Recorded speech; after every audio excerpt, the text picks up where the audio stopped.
Okay, hari ni saya nak masak opor nangka dengan daging titi. Ni daging titi yang dah saya rebus hingga empuk selama 2 jam setengah.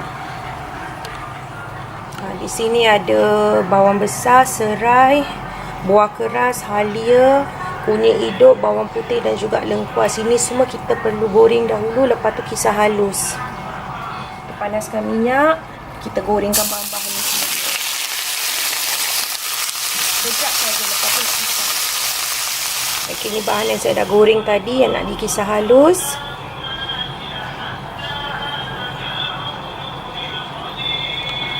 Okay, bahan-bahan ini kita harus sangar dahulu, baru kita kisar halus seperti jintan putih, jintan manis, ketumbar dan juga lada putih. Okay, ni semua kita sangar hingga dia berubah warna lah, dengan api yang kecil. Ini juga dikisar halus, bahan yang dah digoreng tanpa minyak. Bahan yang dah dikisar halus. Okey, nangka sebanyak 1 paket lah. Tapi okey, nangka ni bukan dah rosak. Saya dah rendam dia dengan garam dan juga serbuk kunyit. Jadi warna dia bertukar sikit lah. Okay, ini bahan hiasan seperti terung, bawang, tomato dan juga cili basah.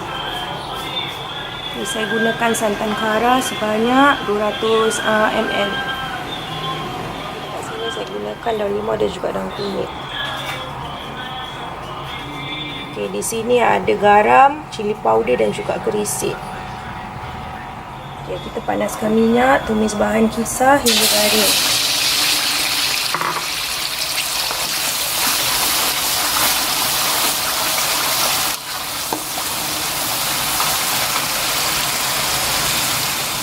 Okey, kita dah masukkan cili powder, gerisik, garam. Lepas tu kita masukkan daun kunyit dan juga daun limau. Kita gaul dia lah. Lepas tu letakkan santan. Biarkan gini sekejap baru masukkan santan. Okey, dia dah kering, dia dah garing macam ni. Baru kita masukkan santan. Santan terpulang lah. Awak nak masukkan terus dekat dalam daging pun boleh. Nak masukkan dekat dalam bahan tumisan ni pun boleh.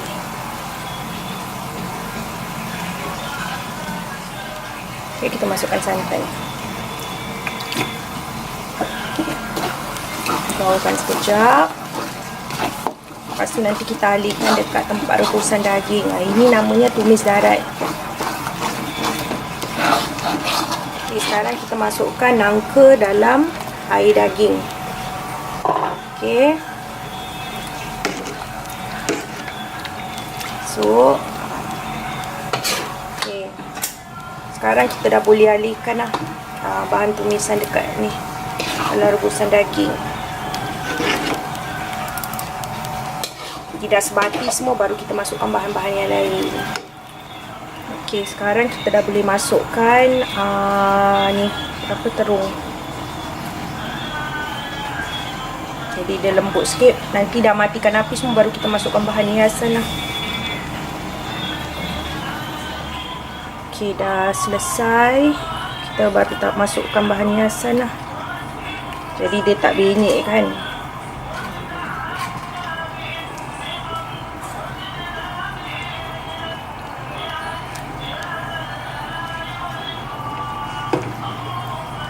Sudah. Selamat mencuba.